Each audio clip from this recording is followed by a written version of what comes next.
Hello everyone, how are you doing? This is MD Tech here with another quick tutorial. In today's tutorial, I'm going to show you guys how to go about setting the default caller ID in spam to either none, phone, vibrator, or maybe other sections as well. So this should hopefully be a pretty straightforward process here, guys, on how to do it. And without further ado, let's go ahead and jump straight into it. So all you have to do is open up the settings window. So just scroll up on the home screen and select the settings button. And you want to now select the apps button on this page.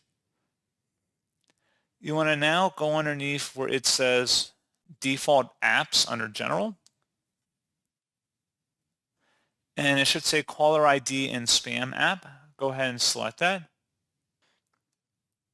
So then if you have a different caller ID and spam application, you can select it here. If you have a phone app, for example, you can select that. If you want to just turn off caller ID in the spam app, you can select none. And that's all you would have to do. So pretty straightforward process, guys, on that. And as always, thank you for watching this brief tutorial. I do hope that I was able to help you out. And I do look forward to catching you all in the next tutorial. Goodbye.